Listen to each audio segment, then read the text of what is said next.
Today, I want to talk about the recent election in the United States. And the reason why is because there was essentially a Democratic blowout across the board. I think Republicans didn't win a single thing that was up for vote. So what I want to do is I want to take a look at what exactly happened and break down the reasons why I think this occurred. So I'm going to take a look at a Breaking Points video, interject my thoughts about what's going on as well, and we'll get into it right now.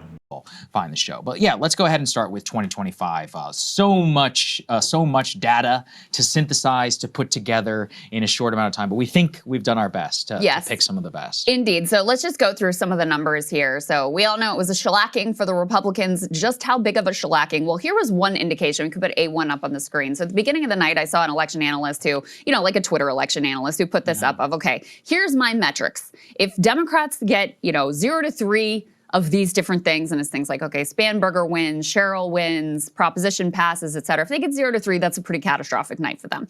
If they get 4 to 6, it's a bad night. If they get 7 to 10 of these markers, it's okay. If it's 11 to 14, that's a good night. And if it's 15 to 18 of these markers, it's a fantastic night. And here's what I'll say about this. There's two things. So I like it because of it's more in depth, right? So it's not just saying, okay, they won New Jersey, they won this in New Jersey, they won in California, they won Pennsylvania, they won. So it's not just like, okay, it's checking the box of, but it's also what's the depth. So not only did Spanberger win, but Spanberger wins by more than 14% or 5.8% or whatever. So it's doing the depth of how much did they win by. But then the thing that I don't like about that is that they have multiple ones on that list. So it looks like, oh yeah, which they did completely blow it out of the water. But you're saying like, oh yeah, they won. If you're just glancing at it and you're not actually paying attention to what's going on here, you're saying, oh yeah, they won 18 things. And it's like, no, more like 6 things, right? But then there were multiple drop downs of, not just winning, but winning by a larger margin and then winning by an even larger margin than that. Like I would say, okay, maybe you just have one where, okay, it's a blowout win if they won by more than this. So I kind of like it. I kind of don't. I think it just depends on how you're looking at it and if you're actually taking in, okay, these are the actual things that it's saying and not just looking at it broadly. Well, guess what? After the votes were counted, 18 of 18 on this list. And it really was across the board. You look at the margin in Virginia, Abigail Spanberger just absolutely romping by 15 points. Mikey Sherrill, I think 13 points was the final metric in New Jersey. Every single county in Virginia shifted to the left, so it was not a mixed bag at all. Those were very high turnout elections. You also had in low turnout elections that the Georgia statewide races were actually crazy. You had a 20-point Democratic win in 2 statewide races in the state of Georgia. You had some things that were, that we weren't even paying that close attention to, like the Mississippi Senate. Now the Democrats broke the supermajority there. The Pennsylvania Supreme Court races went, again, wasn't even close for the Democrats. These were 3 statewide races that Republicans were really focused on because they matter in terms of election law and adjudicating, different voting issues. Those overwhelmingly for Democrats. So truly was a sort of coast to coast, across the board reckoning. And Sagar, I genuinely, usually in elections, there's like some little thing you can, okay, well, we did, but we held on to this, or, we shifted voters here. I don't see a single thing that Republicans can really point to. The one thing I saw from Dave Wasserman is that in the state of Virginia, where Democrats, obviously won all 3 of the statewide races, even the attorney general's race when their nominee was, had these texts had been revealed, threatening, like saying basically he wanted his Republican opponent to be murdered. And their children. Pretty big scandal. Yeah. And he's able to win. Actually, he outpaced Kamala Harris. Yep. In terms of his victory margin in the state of Virginia. But the one thing I did see is in the House of Delegates, Democrats picked up, I believe, 13 seats. They won all of the swing districts. They won all of the districts that that Kamala Harris had won. Then they won all of the districts that Trump had won by 0 to 5 points. But he said at least they didn't win all the ones that Trump won by 5 to 10 points. So the bottom didn't fall out entirely. I think is maybe the best thing that I saw, the best potential cope I saw for Republicans. That's terrible because in the current environment, nobody wins by 5 to 10 anymore. The days of 2008 Barack Obama are long gone. People win by 1 or 2% in the popular vote, and that's it. And it's going to be a nail biter in terms of the Electoral College for the foreseeable future. There's just not a lot of independent voters that are out there anymore. Even when turnout goes sky high, there's high levels of partisanship. So no, I think there's no question that this was an absolute blowout against the Republicans. And any Republican telling you otherwise is absolutely lying to you. Let's go and that's the thing that I'll be interested to see, because in a similar way of far left and how I always ridicule them, the right's far right, the people who are just completely mush brain, are all massively in denial. And it's like, oh yeah, Trump is the best. He can't do anything wrong. And I think what this shows is that he's done everything wrong. Because if Republicans were actually delivering for not just their base, but Americans in general, these would not have been the results. And that's the thing that I think I really want to drive home about this. Because once again, I sit in the middle. So I am more than happy to critique either side, both sides. And the thing that I think that I say, okay, how did we get here and what has happened, is that the first year has been just, I will say, mediocre at best and an absolute catastrophe at worst. And I think the reason for that is you just look at what are the most important things and what has he actually delivered on. I think the only thing that the most ardent supporters could realistically say that he has done correct has been deportations. And even then, if you're a lot of people, I feel like, who are more in the center, don't feel like even that has gone well just because of the optics of it. And, they're trying to do scare tactics, which in one camp I say, okay, that is totally fine, because part of getting people to not come here is seeing on the news, right? It has to become such a story that, people in Honduras and people in India and people in China and all these people who were coming in from other countries over the last 4 years have to take a look at it and say, oh my gosh, they're insane. What could happen to me? And it's not worth it to go there anymore. So in part, I understand why they're doing what they're doing. But the other part of it is then more rationally minded people go, what are we even doing? And so again, I understand both parts of it, but you're losing the people in the middle with what you're doing. Now, it is something that you promised to do, right?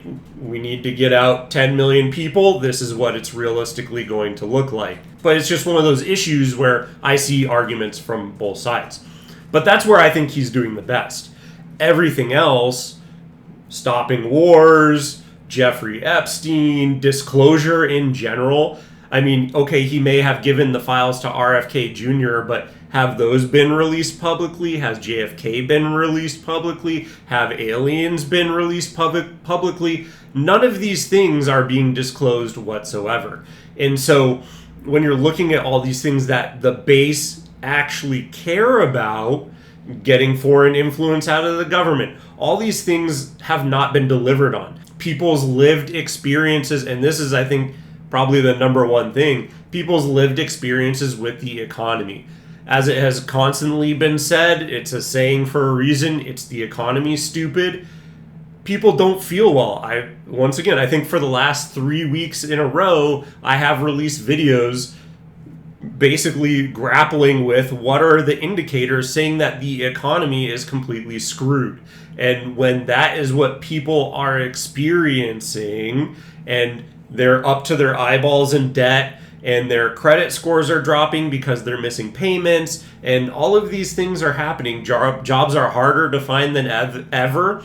You have to do thousands of applications to even get one interview. That's not a good experience for most Americans, and you can see why they're getting outraged. And once again, that is why I think you're seeing what we saw in these few elections that have occurred in the last week is that, yeah, everyone's pissed off with what has been happening.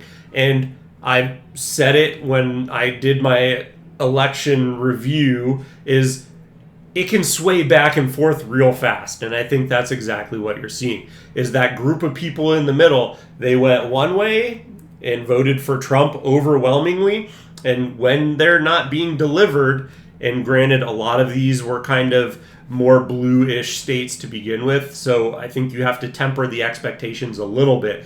But it's going to, I said, it will wildly oscillate back in the other direction because things are getting worse and worse and worse. And the other component of it, too, is it will be more radical. And that's why you're seeing Zohran Mamdani winning.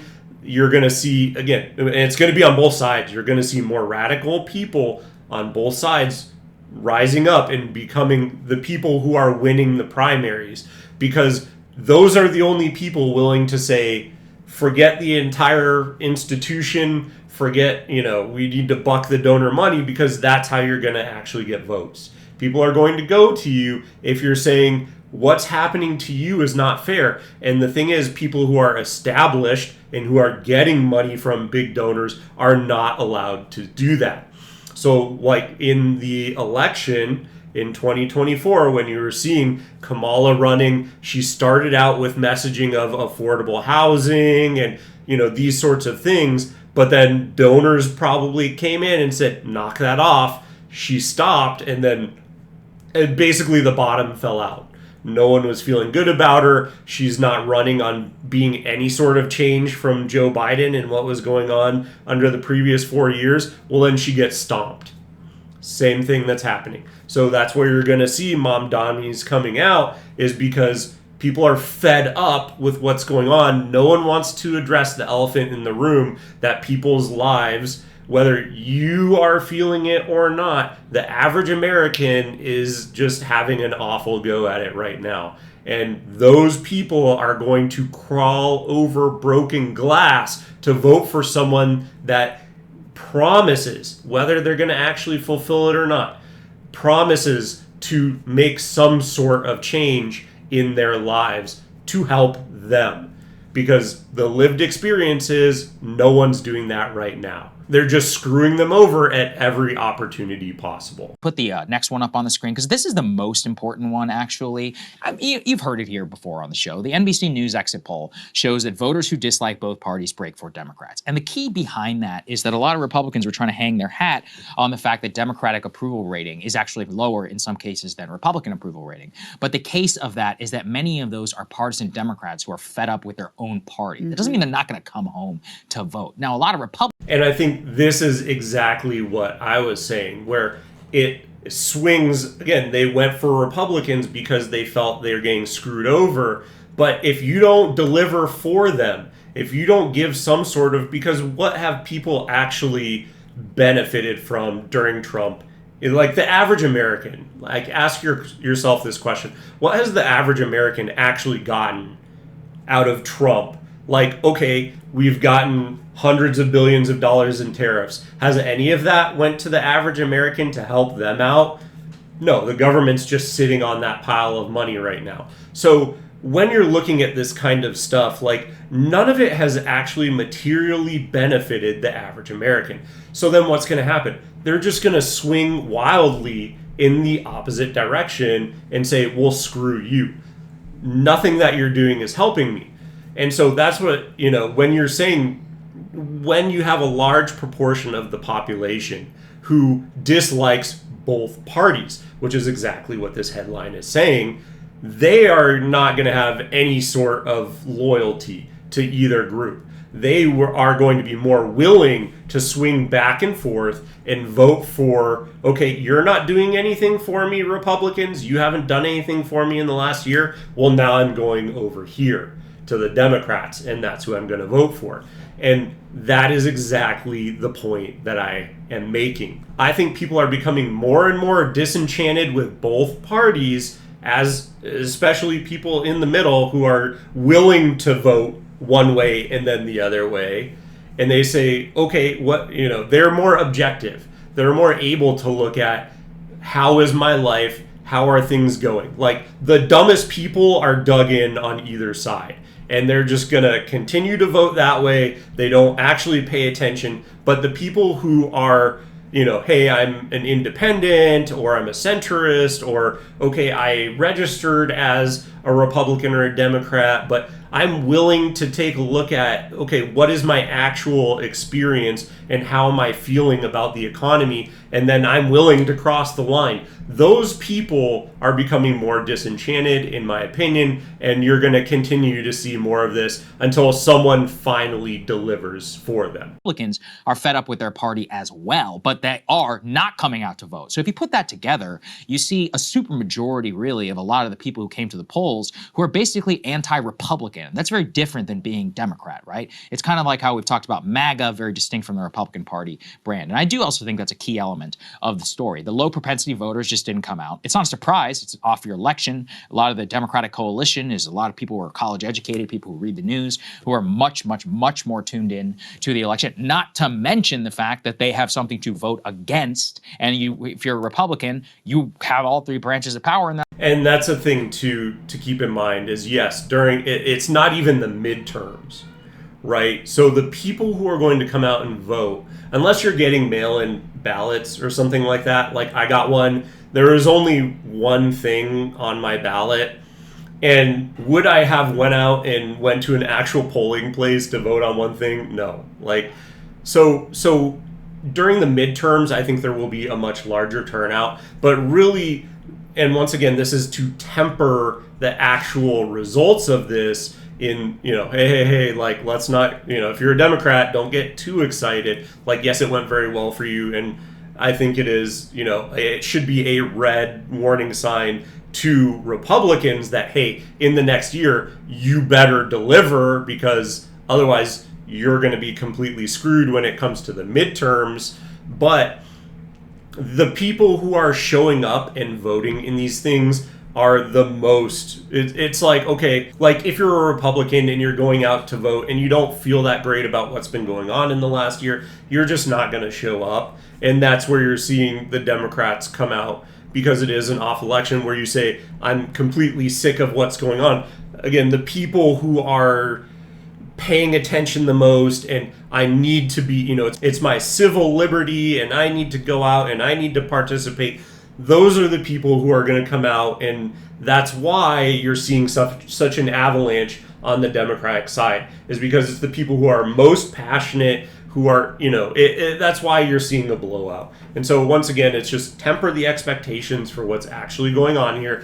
Yes, it was a sweep. Yes, it was a blowout. Republicans need to look at that and say, if we don't want a repeat of that in the midterms, again, the margins may not be as large, but I think directionally that is where it is going if Republicans don't deliver something for the average American in the next year. Not really giving you a reason to come out and to defend anything, like, oh yeah, please come out and support our governor so we can continue the shutdown, or so we can have regime change in Venezuela. You know, it's like, well, what if you're a Republican, like, what reason would you possibly have to go to the polls? So that's all together. You know, in Virginia as well, the composition of the electorate, the breakdown that I saw, it's overwhelmingly like Kamala Harris voters. If just those types of voters had come out in 2024, she would have won the state by a landslide, right? And I think that largely was the case in all of these elections. And yeah, I mean, that's why it's a meme to say it all comes down to turnout, but it actually is true, because at the end of the day, you're subject to the people who come out to vote for you. So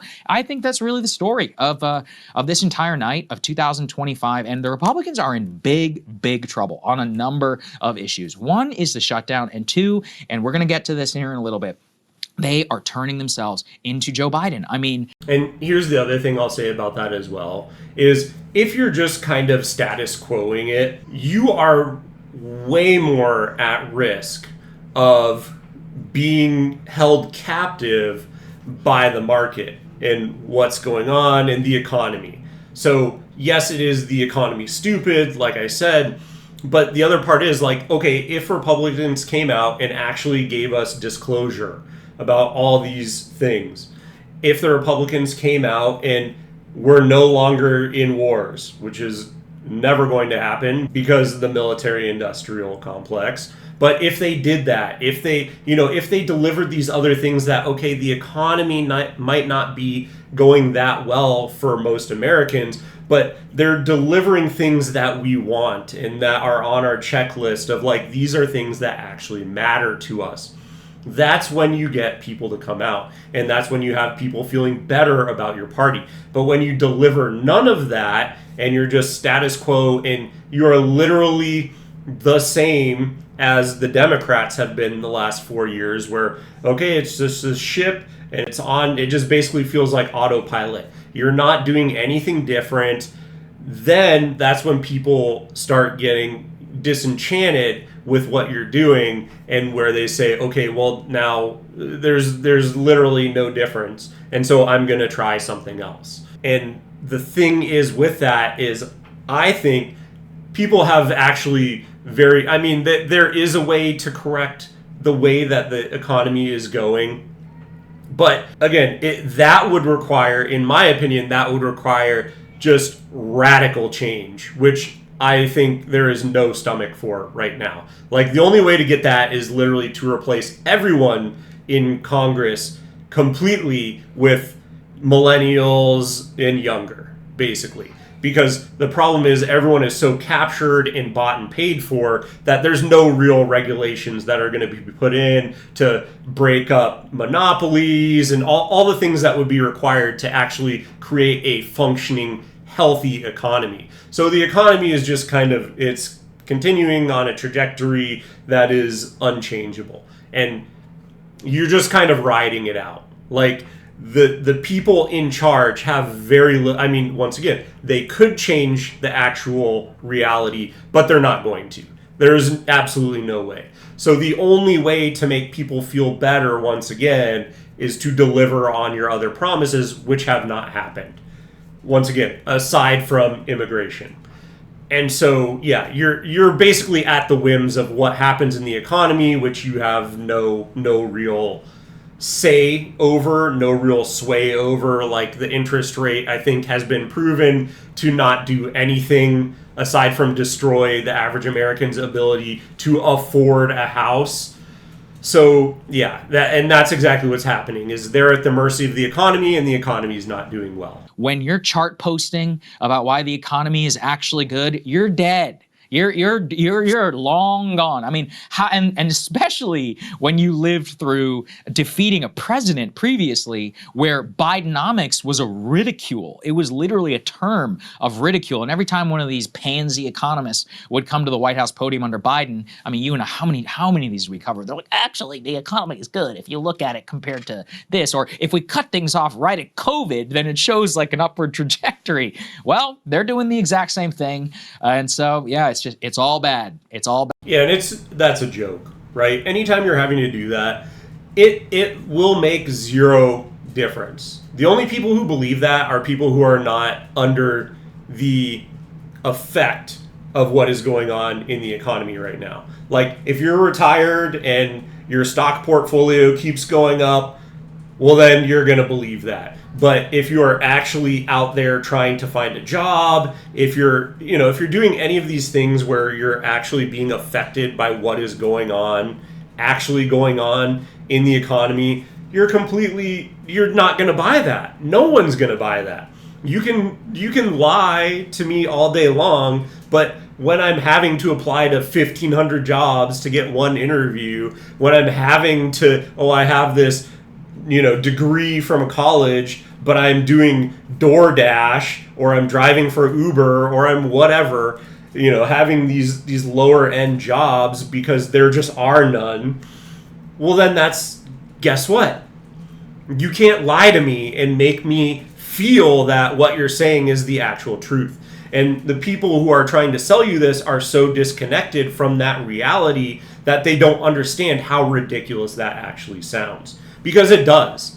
I mean, again, just imagine the scenario that I'm laying out here of people who are having to take, basically 1099 jobs where they're putting tons of miles on their car, they're having to do gig work, they're doing all this stuff after having, you know, 50, 60, $100,000 of college loans, and you're just saying, what are you even talking about? This is, I'm not participating in any of the metrics that you're saying are making this the best economy ever. It's a lie.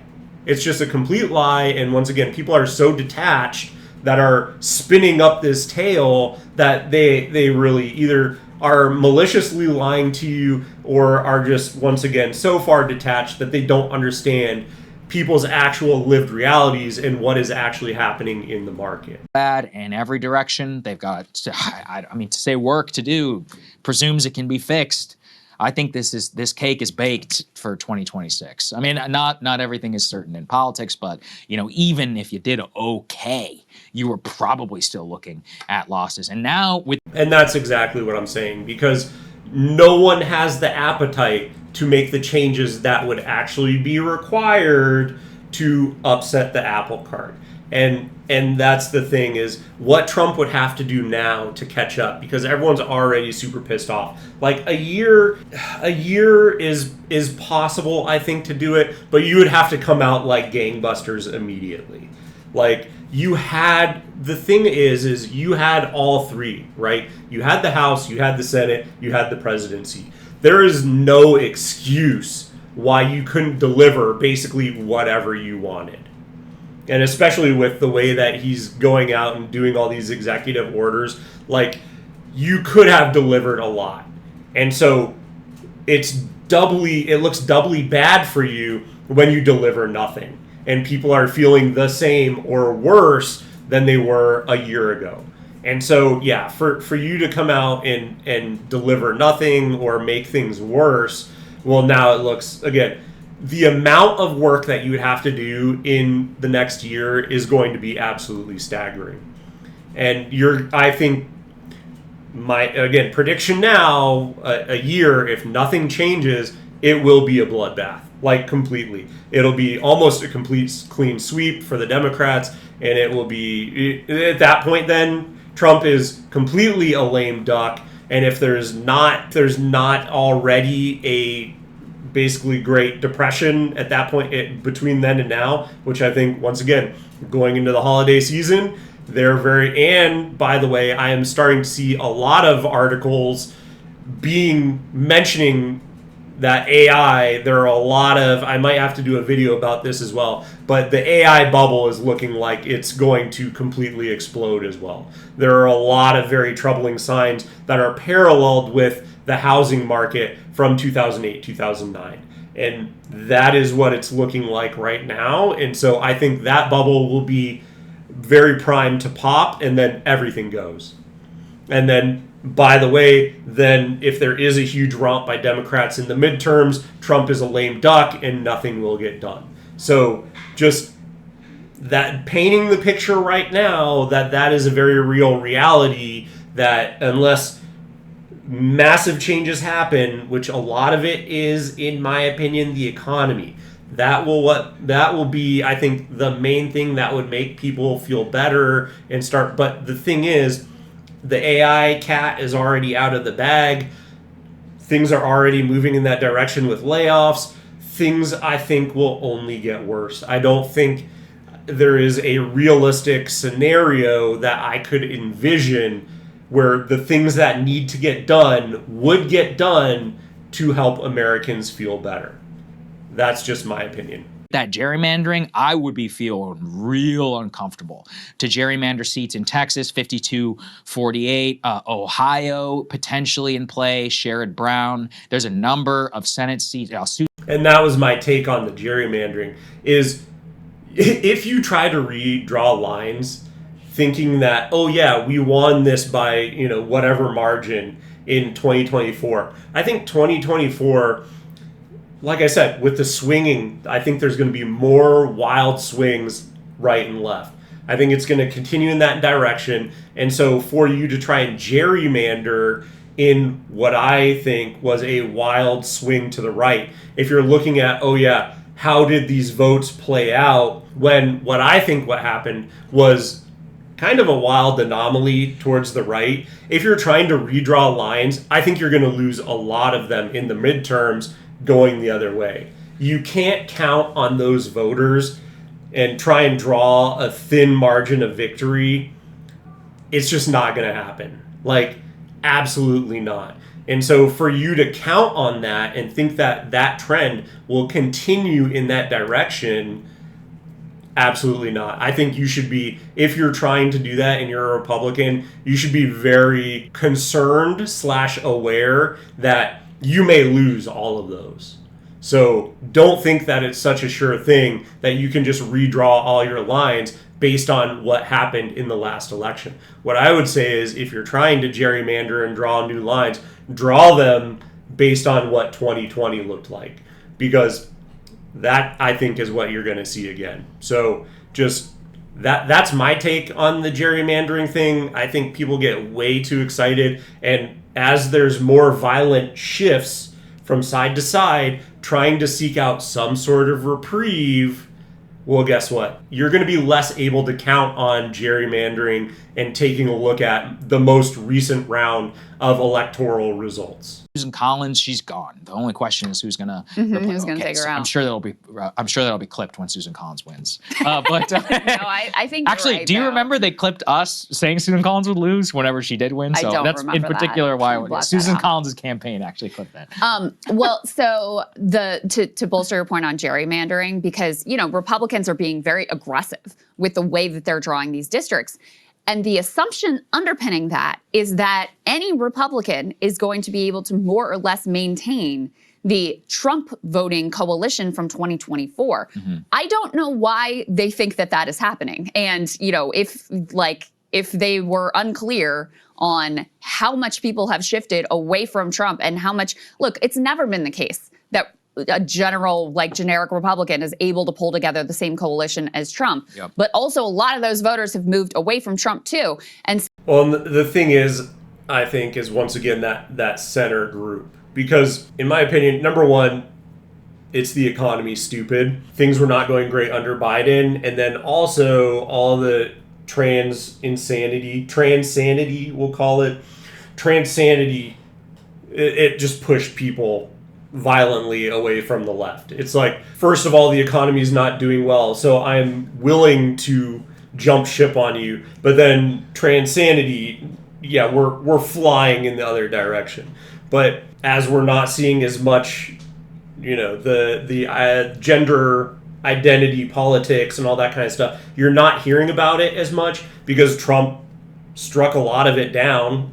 Again, one of the positive things I will say about him is he got rid of that because that was insane. But you're not seeing that anymore, so you're not being reminded of how insane the far left is. But then also, once again, the economy is not going great, so you're more willing to go back over to the left, and then you're not being reminded of how insane the far left is. So then you're saying, oh yeah, I'm just going to go back over that way. And that's, once again, the people in the middle who are going to swing back and forth. And when you're in power, and triply so, having the House, the Senate, and the presidency, well, now you're being shown on a regular basis what the far right insanity is, where it's, bending the knee to Israel constantly. It's continuing wars, which the left is the exact same, but now you're seeing it on the Republicans, where they're the ones continuing to send out money, whereas before it was the Democrats. And so you're going to get blamed for that, justly or not. So once again, especially when you're in power, basically your warts are the ones that are being exposed. And so you need to deliver to balance that out. But when you're not delivering, once again, now these people are swinging over to the other side because they're saying, things are awful for me right now, I'm going the other direction. And that's once again, the way it has been for decades now. Just look at it. It's always, red, blue, red, blue, red, blue. Every election, red, blue. And you're going to continue seeing that trend for the foreseeable future, in my opinion. So one of those key demographics, of course, Latinos. And we can put A3 up on the screen. This is the overall Latino numbers. You can see the shift here. You know, this was an area where Trump was very proud of his progress. And so they say that Latino voters swung hard in the GOP's favor nationally last November, with the presidential winning 46% support to Harris's 51% with Latinos. On Tuesday in New Jersey, the answer was no, that they could hold on to them. Sherrill won 64% of Latino voters to Chitterelli's 32%. That is per CNN's exit poll. We got more. The next element we can put up on the screen as well. And what I'll say about that is I think that's a little bit overstated, because the thing is, if you look at it, I think it goes back to one of the things that I was saying a little bit earlier, is that in the 2024 election, I think a lot of the people who came out were energized towards Trump. And so unless you can say all of the people who voted in 2024 voted in this election, right? These few elections that happened, I think it's just a subset of the same group. So like the Latinos on the left may not have come out to vote in 2024 because they're just like, oh my God, Kamala Harris is, what we're hearing from her is absolutely awful. So the Latinos that are more right-leaning are willing to say, okay, we're coming out to vote because we're fed up of what's going on the left. But those people just may not have shown up for this set of elections. So it may not even be, you may not have, I think there is some subset that have switched over the same way, but it's hard to say, especially once again in an election with so few things on the ballot, that, oh yeah, you have swayed so many Latinos.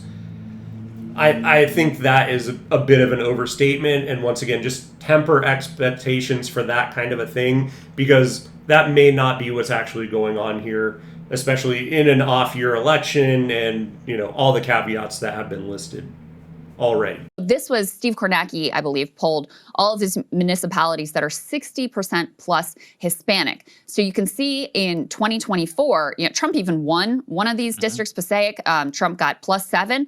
This time around, Mikey Sherrill +26. In every single instance, you see massive swings, like 30-point swings. Every turn. Double digit at least, and some of them are like 50-point swings towards the Democrats here. And so again, when they were drawing these districts, particularly in Texas, they were assuming some level of strength with Latino voters, and that is far from a certain assumption at this point. And just to give you one example. And that's what I'm saying about withdrawing the districts, that you have to be very careful, is because, again, I don't think you can count on that. I view 2024 as very much an anomaly because of how weak Kamala Harris was, because of how bad the previous 4 years was. And so trying to count on that will spell doom for you in the future. And you may actually end up losing if you're trying to draw it with a very narrow margin of victory based on 2024. You could lose a lot of the districts that you think that you have in the bag. Example of how tightly they're drawing these districts. In Utah,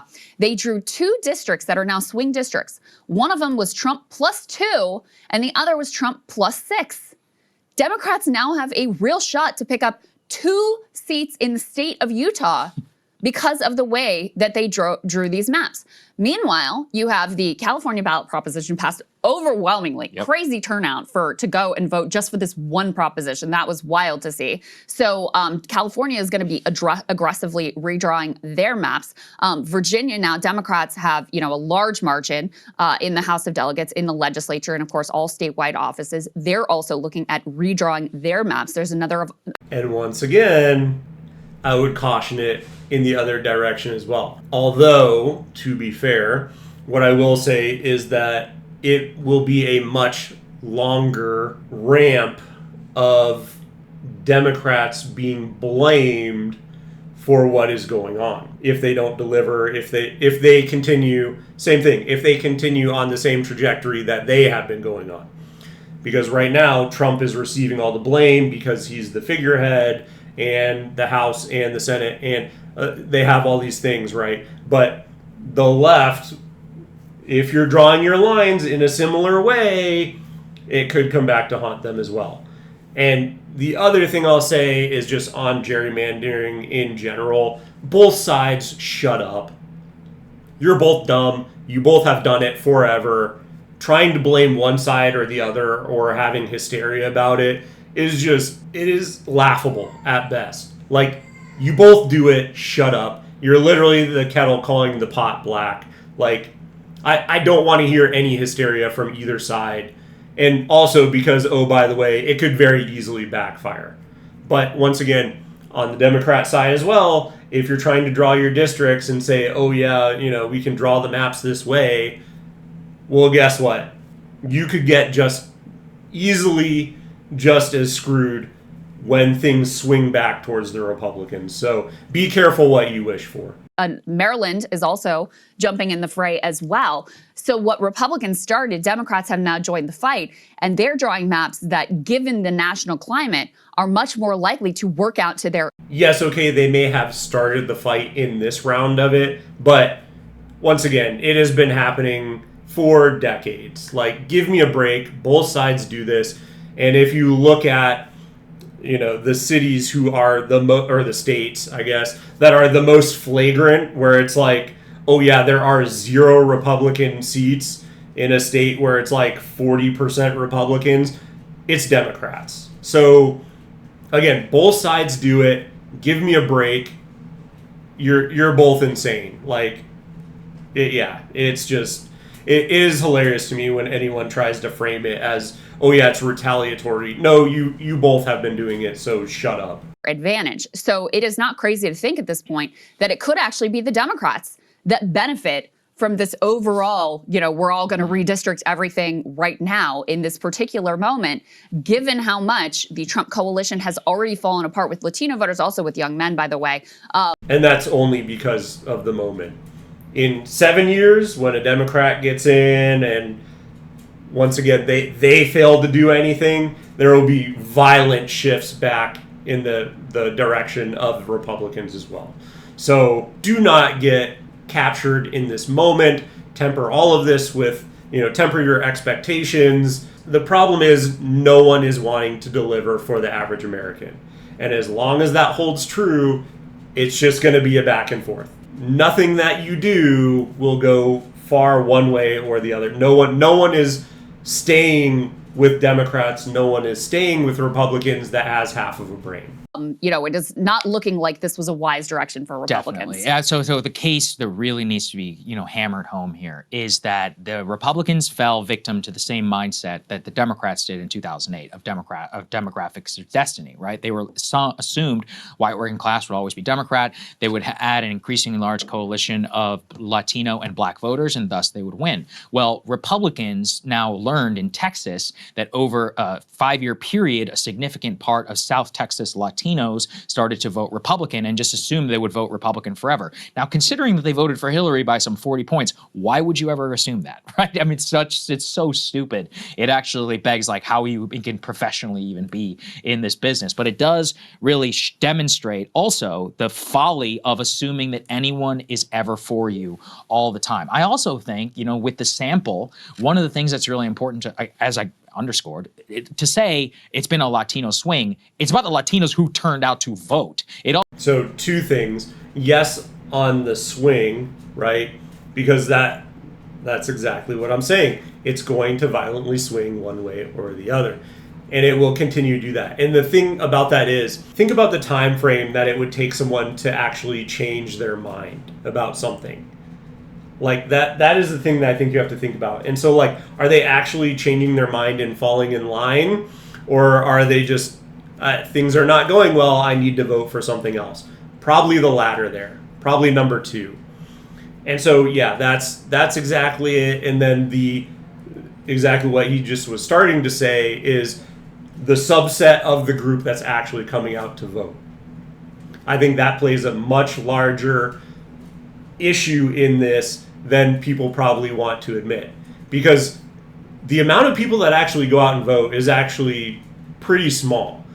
Like, it's not 90% of the population comes to vote for everything. And so, when you're seeing a swing right or left in that, then that would be kind of wild, actually, because then independents should have their own party, and that party would win 100% of the time. The issue is the people, you're driving them out to vote, and nothing drove out Republicans, so the left or Democrats are much more represented because they're upset about everything that they see going on. So yes, it is the people that actually show up, and it would be interesting if there was some sort of tracking to say, okay, what number, actual number, switched over to the other side versus basically just people showed up more on the left. And so, once again, that would be very interesting as well to see kind of what is the actuality of what's going on there. Like, can we dive deeper into what is happening and what's the reality of, okay, let me tell you the full story. But the one thing that I will say is, the caveat to all of that is that if either side delivers, so if, and this is something that I have been saying quite a bit recently, if Zohran comes in and he actually delivers and makes people's lives better, do I think he's actually going to be able to do that? Not really. But if he does and is able to do that, that is where you're going to get stickier voters.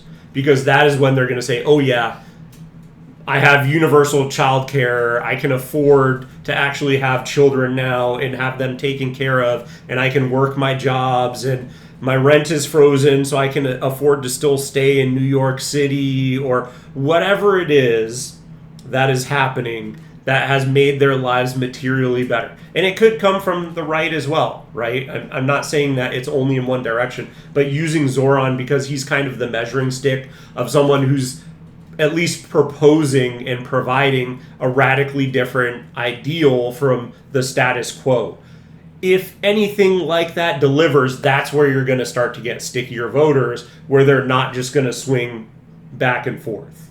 So that is the one caveat that I will say to all of this, and should be very concerning to establishment Republicans or Democrats, because then people are going to break wildly for those types of candidates that are more radical. And by the way, more of them are going to come out of the woodwork and challenge the status quo and the institutional Congress people. Also shows you in 2024, when you had a larger number of people who did come out to vote, yes, some of them, many of them actually, in fact, voted for Donald Trump. But in an off-year election, if the Latinos that you're going to mobilize are the ones who are pissed off at Trump, then yeah, you're going to see huge numbers in that direction. So to assume monolith, it's not like it's a sample of the same types of voters. And I guess that's the only possible cope you could come up with for Well, but Republicans. even that's not really cope, because midterm elections are also going to be that same type I was going to say, right? exactly. I mean, for an off-year election, turnout was pretty high in, Virginia, New Jersey, other key places. And in New York, it was unbelievable. New York City turnout was general election. Yeah, was the mayoral race turnout was wild. Which, but I actually support that. I love that, because it means that you had similar turnout to the presidential, and it's like, yeah, that actually affects your life. Well, like it a local makes sense race, because it's not like New York is. Going back to videos that I have made talking about voting is, yes, 100%. If you're going to go out and you're going to vote for the president and that's all you're voting for, why are you wasting your time? The things that matter are all of the local things. Like what is actually in your neighborhood, those are the things that you vote on that are going to materially change your life. Who is in charge? It's largely a figurehead. Like, I will say with Trump and all of the executive orders that he's done, it has changed it a bit. He has had the largest impact on the average American's life, but that's literally abusing powers that have been slowly given to the president over time. And, by the way, exposes the absurdity of continuing to give the president more and more powers. It, in my opinion, is a figurehead. It should be a figurehead, and I don't know why people are trying to funnel powers to that position. It's the dumbest thing that you could possibly do. But back to the original point, you should be voting for all the stuff in your neighborhood because that is what changes your life materially. Those are the things that affect you. Those are the things that are most important. So yes, there should be large turnouts at all the elections, but that's not what drives it typically. So I think, number one, I think that is a component of, I think it's twofold. Number one, people are the Democrats, so again, it is probably a large coalition of the people who are pissed off at Trump the most that came out. So that's number one. But then number two, a consequence of everything being politicized. Like, think about a decade ago. How much did you hear about or talk about politics? And I think that's part of the reason why we have gotten, as the average American citizens have gotten screwed over so much, is no one was paying attention to them. But as politics are becoming more and more and more popular, well, now people are paying attention more, and they're seeing when politicians are doing shitty things to them. And so now they're coming out and they're saying, I'm seeing what you're doing, I'm paying attention, and now I'm more willing to go out and vote. And I think that's a very large and important component of it as well. So yes, I think it's those two things. Number one, I think a large proportion of the Democrats are very angry at Trump, and that is why they're coming out and making their voices heard. But then two, I think just more and more people are paying attention now as a byproduct of people being more interested in politics because they're getting screwed over and they're saying, what is going on? Why is this happening? And so people are opening their eyes. And again, I think those go hand in hand, and that's why you're seeing such a large turnout in an off-year election. And I think that trend will only continue to occur more and more and more. Really hotly contested in presidential elections. So this was a more actually hotly contested race. So it does make sense that turnout would be so high. But in any case, I mean, the indications are that even in the places where you had the highest turnout for an off-year election, obviously it was still a total shellacking across the board. Let's put A5 up on the screen. I mentioned this before. Young men. We see significant swings here. This is a demographic that Trump narrowly won in 2024, and now you see Abigail Spanberger won him by 14, Mikey Sherrill won by 10, Zohran Mamdani won him by 40, by the way, in New York City. And the biggest divide, there were a number of interesting divides in that race that I'll get into later a bit with Summer Lee, but the biggest divide was generational. I mean, Zohran won overwhelmingly with young voters. And here's the thing, once again, I view that as more a subset of, okay, it's these cities it's all traditionally blue cities. So like, I don't think that is one especially where I don't think you can draw too many conclusions about the electorate there. And that specifically young men, I think they're still probably leaning more right. I think the Christian revival is a real thing.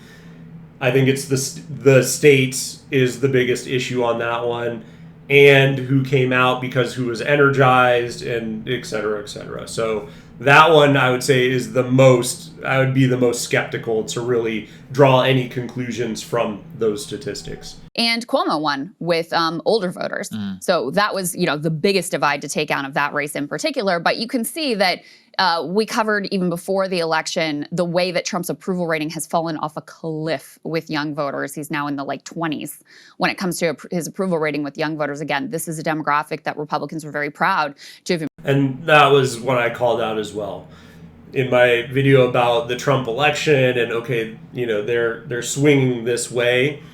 I said Gen Z will be very transient between the two parties, and I think you will continue to see that once again. Gen Z will swing very far one way and the other because I think they are paying attention. They're being brought up. That's a very critical component to what I was just saying, where people are paying more attention because politics are more, if you're growing up in an ecosystem where people are actually paying attention to politics and political podcasts and news shows are talking about it more, and as everyone is actually focused on it, well, that becomes part of the zeitgeist. That's what people are paying attention to.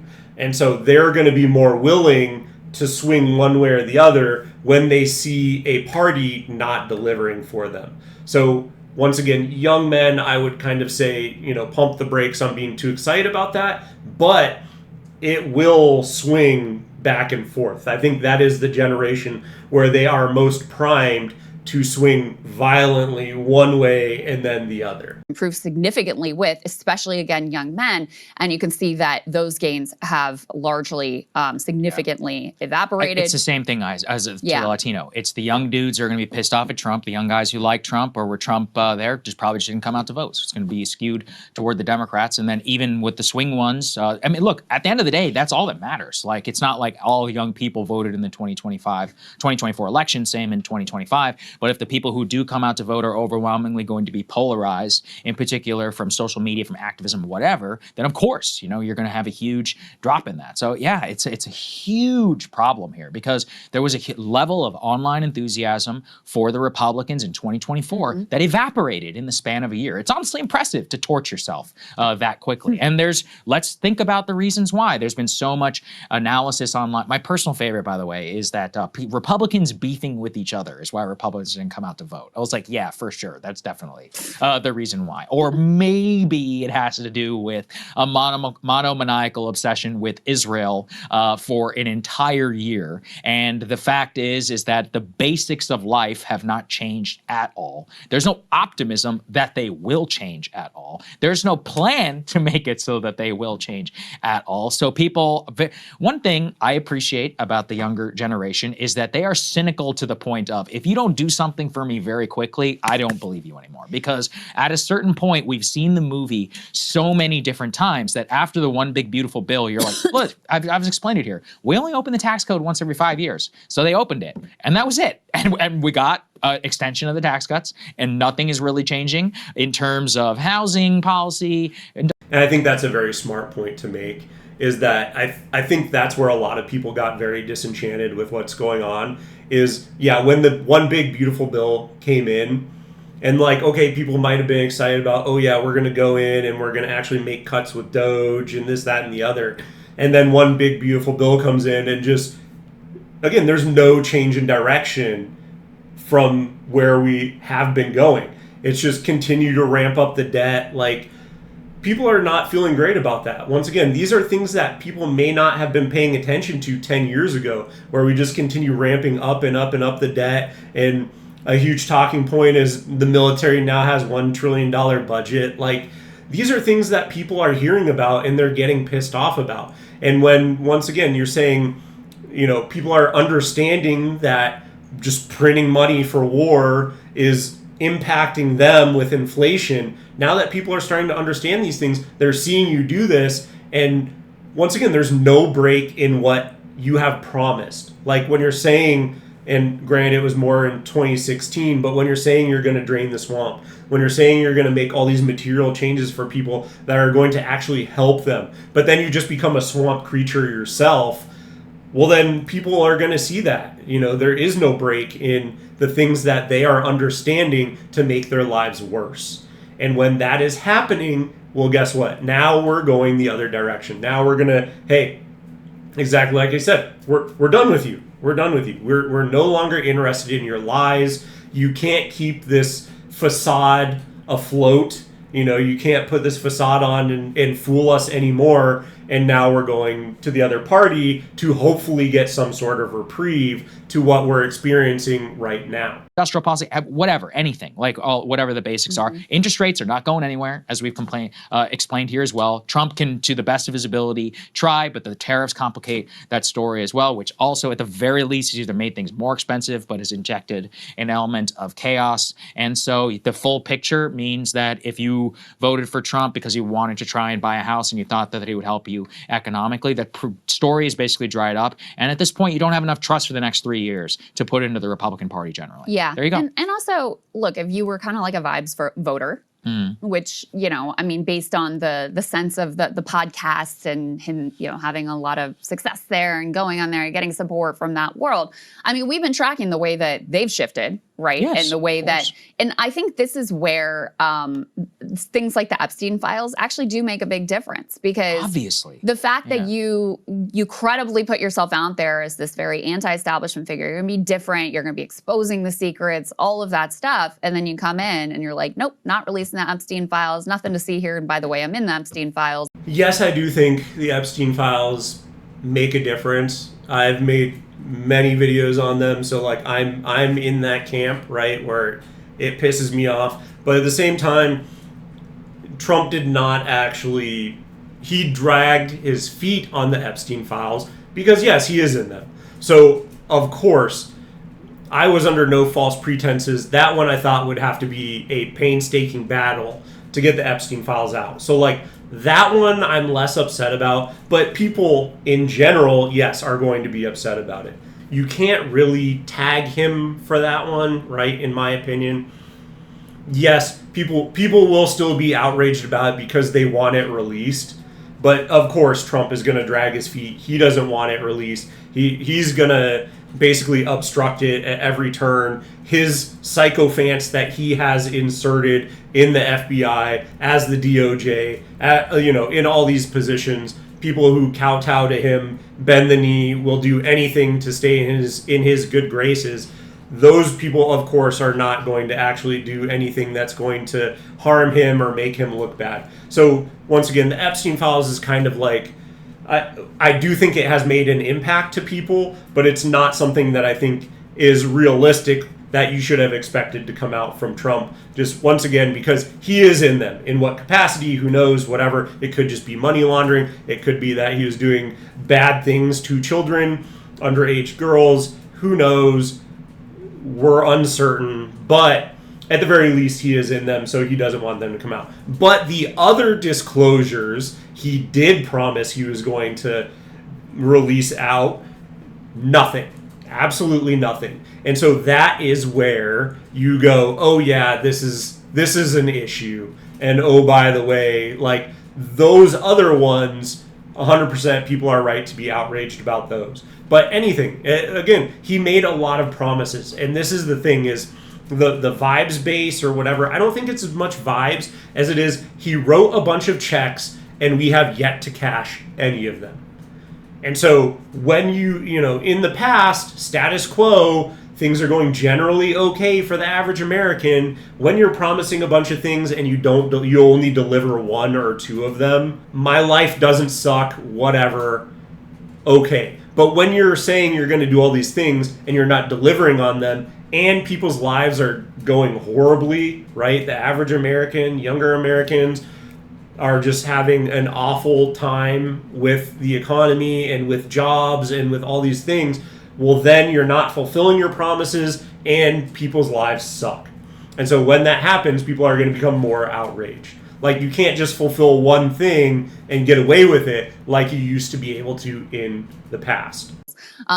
You know, that's a big blow to your brand. And Trump, of everyone, will understand how important a brand truly is. Yes. And then when you have the, you know, I think Israel is another certainly fault line, especially for young voters. And then you have, like you said, a, you know, total fixation on those sorts of issues over, now Trump says he's going to work on affordability next year. Okay, don't worry, whenever you have time to get around to that. Yeah, and I think those are two gigantic ones, right? Number one, Israel, because and especially with the whole Charlie Kirk thing that happened, and as long as Candace Owens is continuing to dog every single lead on this, it's going to continue to be an issue because she's going to continue to tie them together in some way or another. They're going to, you know, pro-Israel people in the United States are going to continue attacking the most popular political commentators like Tucker Carlson, like Candace Owens, like Megyn Kelly, like Nick Fuentes, like all these people are going to continue getting attacked. Those are the most popular people in the United States. Like, that is a landmine that they constantly keep on stepping in. They keep shooting themselves in the foot. Like, you are going to continue to alienate your base as long as you continue supporting Israel. They have made themselves politically toxic. I do not think anyone in 2028 who wants to be the president is going to make it out of primaries if they take any sort of AIPAC funding. I'm going to call that right now. But then also number 2, yes, housing. And once again, that is where I'm saying what will need to be done to actually affect the level of housing pricing to make it affordable again is number 1, private equity, number 2, foreign buyers. You have to get both of them completely out. Do you have the appetite to piss off private equity and foreign buyers? That is the only thing that's going to change the housing market. And so, do you think that the regime is going to actually have the appetite to do that? Because that's the only way you're changing the housing pricing so drastically to make a material difference in first-time homebuyers. Just reducing the interest rate is not going to be enough. And especially when every time you're reducing it, it's by like a quarter of a point. Like, you're not doing anything. This is not changing the actual mathematics of can people afford a house. And so, do they have the appetite to do that? I don't think so. So what are you actually going to do? Like, what are you actually doing to increase the affordability of housing prices?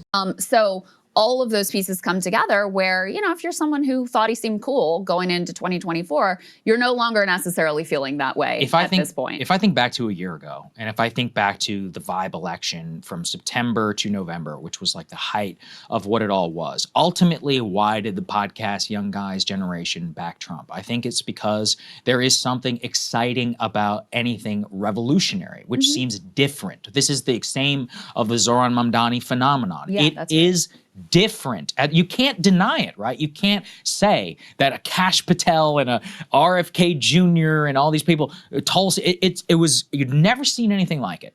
You'd never seen anything like, and then Biden was the physical. And that's exactly what I'm saying. And that's where you're going to get increasingly radical people who are going to win. That's why you see Zohran stomping in New York and such a high turnout, is because nothing. So here's center, here's establishment, and then here's the radical on either side. You're going to see more and more radical candidates come out of the woodworks because it's going to be something. And once again, you're seeing, look at Zohran, look at how well he did. Well, now the far left, like other interests, like, there's people who are being bought and paid for, who are establishment, and now the far left is going to say, let's take a look at what he did and then copy paste. And that's what we're going to do. We're going to be able to bootstrap a bunch of these candidates either through grassroots or whatever. People who are ambitious are going to be able to take a look at what Zohran did and say, I'm going to do the same thing. And then you're going to get more and more and more radical candidates coming up on the left doing the exact same thing and overthrowing the establishment left. And if you don't think the exact same thing is going to happen on the right, and that might be more populist messaging, that might be whatever that looks like.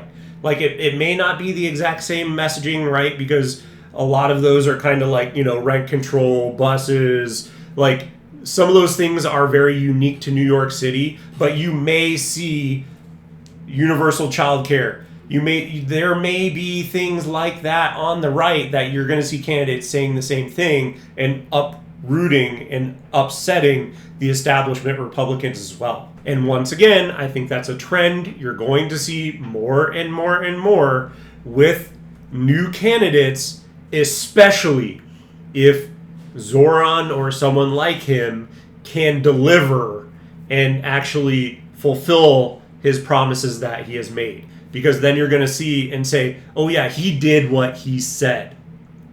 And I think that's going to be a very strong draw that has not really existed for decades now in politics. People are not doing what they say. They're doing 1 out of 10 things that they say. But if he can actually deliver all the things that he says, well, then people are going to see that, and that's who they're going to, again, that's going to create a stickier politician.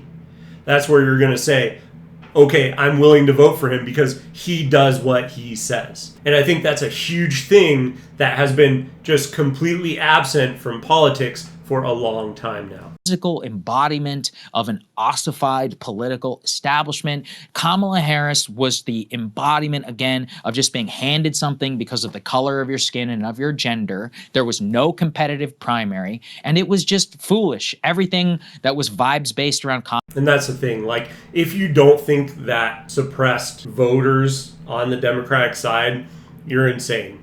Because, yeah, you didn't even get to select who it was. Kamala Harris was just inserted. And once again, speaking as someone from the middle, that would infuriate me. Like, you don't allow me to select who I want. You're just saying, oh yeah, here's your candidate. This is who you get. Just more of the same. I would be outraged. Like, I don't know why anyone would vote for her. So, that again, that's just my viewpoint on that. But yeah, I think there are a lot of things that, once again, especially looking at gerrymandering, looking at all these sorts of things, you have to view 2024 as an anomaly. You can't say, this is how it's always going to be. Because, yes, the Democrats didn't do themselves any favors, but I think that actually might be the biggest argument, is that they shot themselves in the foot more than Republicans, hey, we can count on this to be a repeatable thing. Kamala seemed utterly and totally manufactured. The Trump one was truly organic, I think, at a level of excitement. And that always was going to evaporate because that's the reality of colliding. And that's the other thing, too, is I've said it before, but Zohran and Trump are more alike than you think, at least in their selling point during the election. Now, what actually plays out, they might be vastly different, right? That might be a very different reality. But the sales pitch to the general voting public was, we're outsiders, we're going to upset the establishment, we're radical, we're going to change how things are done. That's literally the same messaging. Both of them had the same thing. Drain the swamp, socialism. The same general promise. Yes, they're directionally different, but they're together in the fact that we're going to do things differently from how they've been done. And that's what people are yearning for. And once again, if you can actually deliver on that, then that's where you're going to see repeat voters. You're going to see people having some sort of loyalty to you.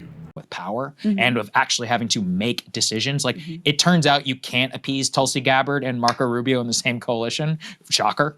If you knew anything about Washington, you knew that'd be dumb. But I mean, a lot of people did believe it. And Trump also made a lot of promises. We've talked here about voters. Something that I checked the stats on this yesterday. Statistically, there are between 100 and 200,000 people who voted for Trump because of free IVF, which I wish you'd asked me. I would have told you you're an idiot, but listen, they did it. And so I talked about this in our Zohran thing. It is so, when you believe in something and when you get burned, there is truly nothing worse than that. Whenever you were a younger, especially probably lower propensity voter, or you maybe have still some faith in the political system. So there's that times what, 1 million for housing, for trying to make things better, inflation, cost of living, foreign policy. Nobody votes on foreign policy, but my true belief is that foreign policy matters because it hovers in the ether. And if you watch the news, I actually disagree with that, especially now. Because traditionally he's 100% correct, but especially now, as I've laid out, people are done with Israel.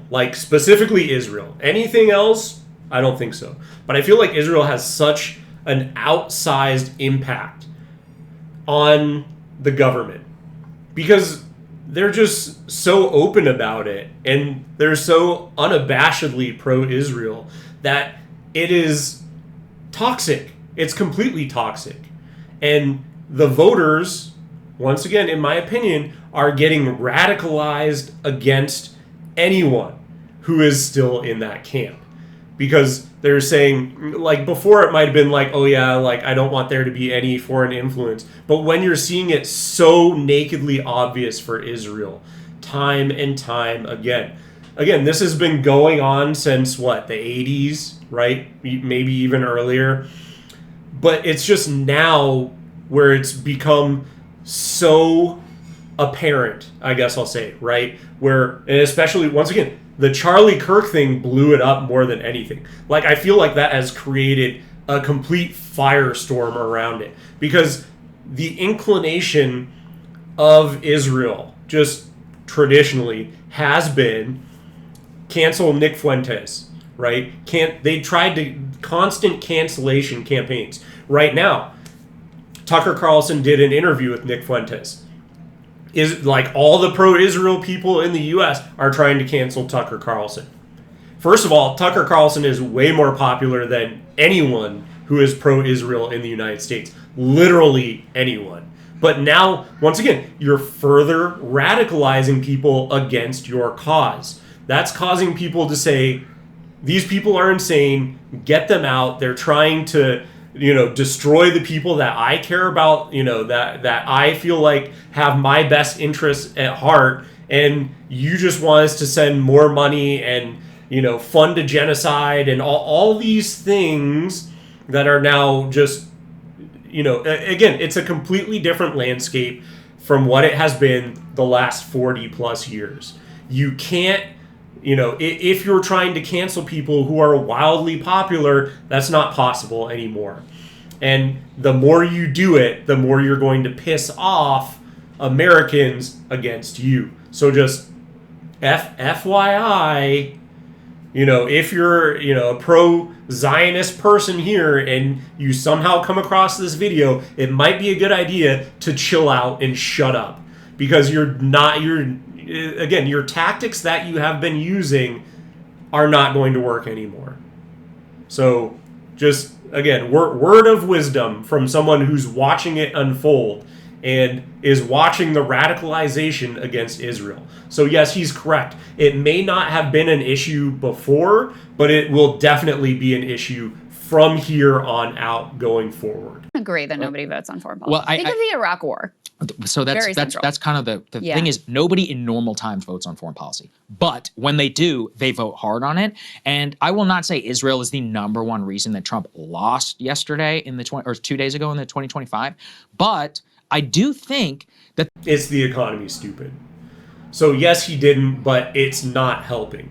And once again, Charlie Kirk, I'll say it for the third time now, Charlie Kirk poured gasoline on that fire. It made it much more apparent. Where people who maybe were not paying attention to AIPAC and what was going on and how bought and paid for so many of these senators are, those same senators now, the spotlight is being focused on them and what they're saying and how insane they sound. So they may not have felt the heat from their pro-Israel stances before, but they 100% will now. And so, yes, moving forward, I think it is going to be a much bigger issue than it was. And as he was just saying, I don't think what happened in this 2025 election cycle had as much to do with Israel, right? But again, in 2028, I think it's going to be a huge issue. I think this one was more a referendum on you didn't fulfill any of your promises and the economy is awful. There's just something sick about watching this obsession with the political elites of this foreign country while your life gets worse. Right. That's why the Zohran answer, how much of it was, sure, him saying Netanyahu was a war criminal. There's a certain element of the DSA crowd which is going to go wild for that shit. Mm-hmm. But there's a certain element of an everyday New Yorker who really doesn't care. And when Zohran says something like, I'm going to stay here in New York, it's like, hey, fuck yeah, man. I'm in on this, right? Yeah. And that 100% is where I think the entire thing, like, because that clip went viral, right? Where he was on the debate stage, and it was like 2 or 3 of them when they were asked was, where are you going first as your first trip, and the Holy Land. Oh, I'm going to Israel. They're all basically slobbering all over Israel. And then he goes, I'm not going anywhere. I'm staying here and I'm taking care of New Yorkers. And he just, that was when I knew, when I saw that clip, I go, it's over. It's completely over, because the clip blew up, right? He was already gaining some traction for his social media savvy, right? For what he was doing. But when that happened and everyone was covering it, you listen to that and you just hear how insane all these other candidates sounded, because you're like, what do you guys like? Why does that matter? Why does that question matter? First of all, like, why are you even asking this? Of course, the mayor of a city should be focused on that city. They shouldn't go anywhere. It's like when the mayor of LA was out in like Nigeria or something when the LA fires happened, and you're like, what were you doing? You promised to stay in LA, and now you're half the world away while your city burns to the ground. Same thing here. What are you doing? What are these candidates doing? Like, do they not understand how insane it sounds for them to say, oh yeah, Israel, of course? That's a litmus test. If you can't say, I care about the citizens of the city above anything else, why would I want to elect you to run my city? Why are you caring about what's going on in Israel at all? You are elected in America to take care of a city in America, not Israel. If you care about Israel so much, go move to Israel. Bookmark that, because that is 100%, once again, that is going to be the litmus test for everything from here on out. Because with all that gasoline being poured on the fire, now that is a checklist item for any candidate moving forward. Because you are going to get attacked by those, fringe politicians that are going to start coming out. You are going to get attacked mercilessly on how much you are fetal to Israel. And there's the reason I've said that's the most viral moment of his whole campaign. Yes. The whole nationally was, I'm staying here in New York. Donald Trump and his people cannot credibly say that because of how they've governed over the last year. So I think there's top to bottom, it's all baked in. You talk about vibes. The truth is like the vibe at that time is that it was physically exciting to try to see something new. Now we have what that new is. We've lived through it up now for 10 months approximately that he has been the president. Of that 10 months, nothing seems all that different.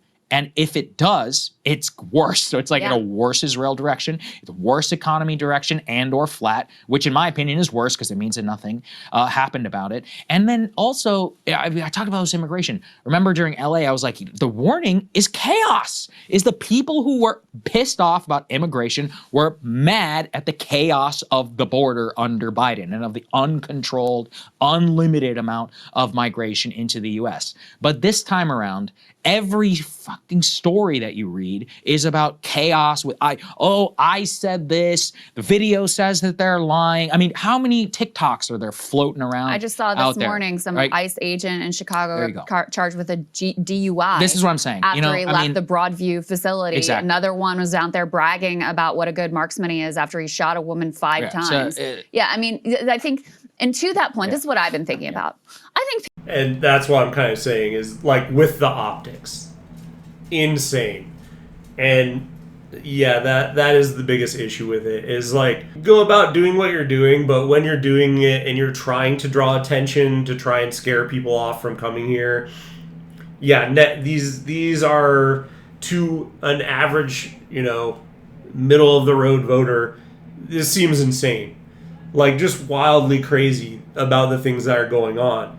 And so it's kind of indefensible. And I think there's a fine line between being tough on the border and doing the things that you promised, which was deporting all the 10 million people that came in over the last 4 years illegally. But then you don't have to go about it in such an insane way. Like you can do it quietly. You can yes, there might be some headlines that get out, but you shouldn't be touting it yourself. Like, you shouldn't be memeing on it. Your line should literally be, it's a grim task, but this is what we promised to do, and this is what it's going to have to look like, unfortunately, to round up all these people and get them out.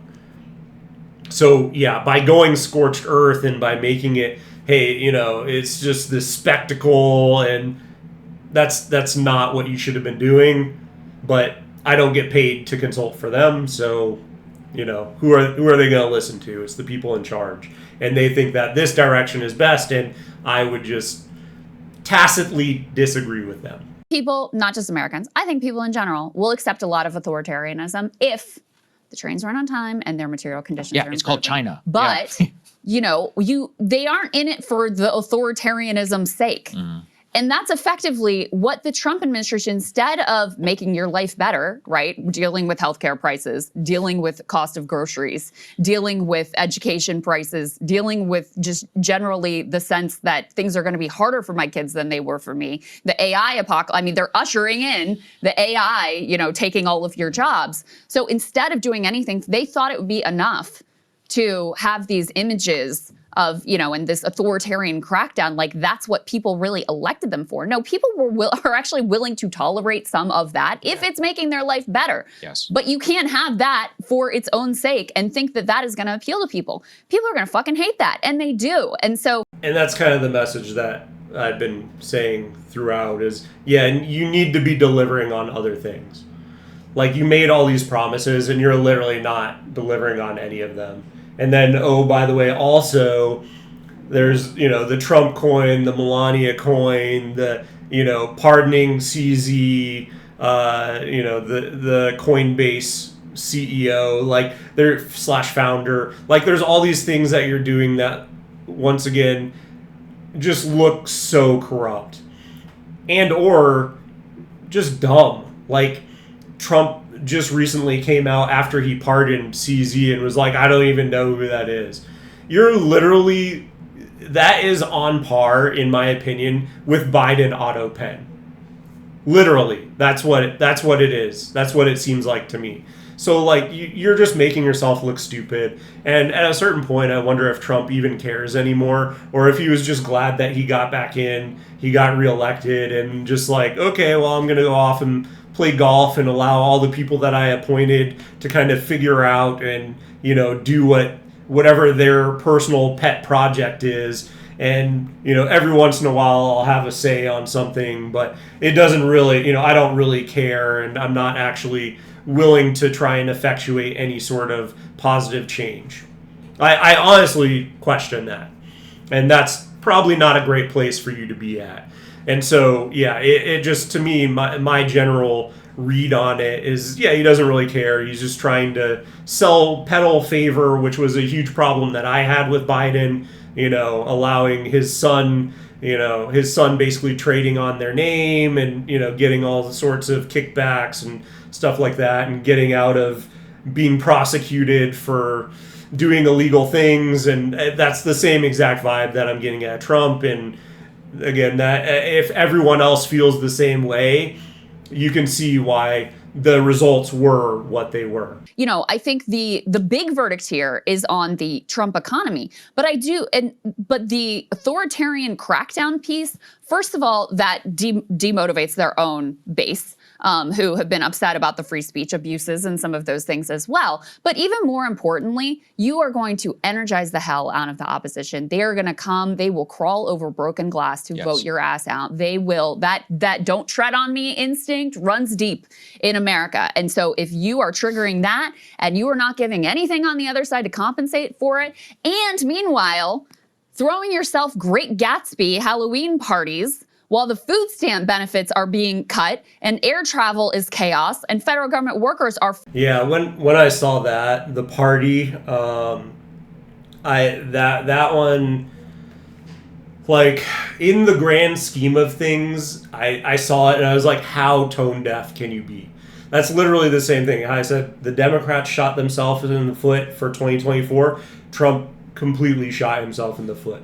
Like, how can we see you hosting this large, extravagant party and, like, the government is shut down, food stamps are, expiring. It'd be one thing if you said, oh yeah, we're using all the emergency funds to fund the food stamps, but when literally they're set to expire in the next day or so after you're seeing, and of course that's when the social media, it's going to start making the rounds on there, and it just, again, strikes me as completely tone deaf, and yeah, you're shooting yourself in the foot, man. And that's why literally what I was just saying is like, do you actually even care at all anymore? Because like, how do you not understand that how this is going to be perceived in the general public?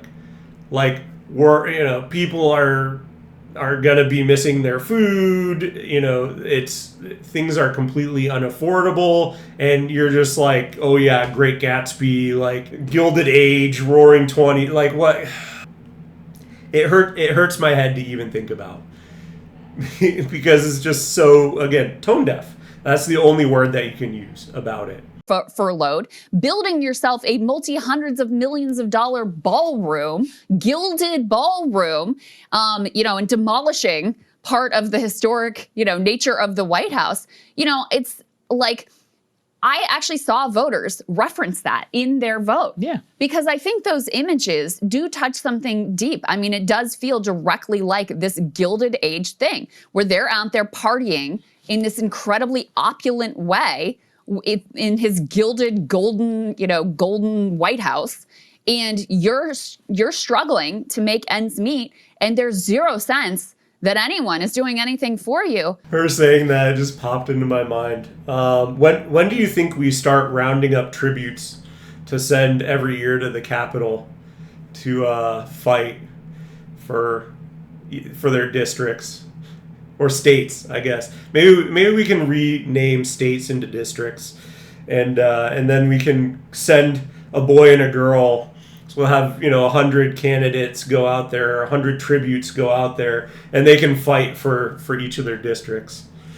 But in all seriousness, yeah, it is truly, it is a very dystopian picture that is being painted here, but that it's almost cartoonish in nature, right? That's what popped into my head is I'm like, yeah, like how much worse can you make this look? Like that's literally what, everyone's material existence and experience is just getting worse and worse and worse, and then they're just having this extravagant party because they're so detached from what's actually happening in the cities that people are supposed to be representing. And that is a very good parallel that just popped into my mind. And like, yes, it's kind of poking fun at it, but in a way that I think should be very concerning, because it does feel like, kind of cynically, but that does feel like the direction that things are going. Yeah, people are going to vote your ass out. They are going to, in Mississippi, in Colorado, in Virginia, in New Jersey, wherever they can, they are going to go and say, this is not what I wanted. If I voted for you before, this is not what I voted for. And I'm going to do whatever I can to send a message that you have gone so far off track. Yeah. All right, now about do it for me. Again, I thought it was a very interesting video because they do cover a lot of different topics. I think the most important therein is basically, number one, I think Zohran, that's the one everyone wants to talk about. I think he is, again, almost the same as Trump, right? Yes, directionally they're completely different, but it is truly, hey, we need an outsider that will represent us and do something to make a positive impact on our lives and our material position. And so when that happens, I think it is the sign of a much larger trend that's just going to continue. And once again, I think it will be right and left. I think more and more candidates are going to come out and they're going to fill that niche of like, we need a populist, because at this point in time, both parties have very obviously abandoned any sort of actual, hey, we're going to try and make your experience, your lived experience better, and any sort of populist messaging and actually following through on it, right? Because I think Trump had a lot of populist messaging, but he's just completely abandoned any of that. Like the actual things that he has done have basically spurned all of that messaging that he had running up to the 2024 election. And so, yeah, I think it's a trend that's going to continue. But again, I think it's important to look at what happened, but temper expectations, because at any point in time, I think it shifts wildly, and it truly is whoever's in power, they need to actually do stuff to deliver for average Americans. But with all that said, if you like the video, give it a thumbs up. If you want to see more content from me, drop me a subscription down below. It really does help my channel grow. And if you have made it this far, thank you so much for watching, and I will see you in the next one.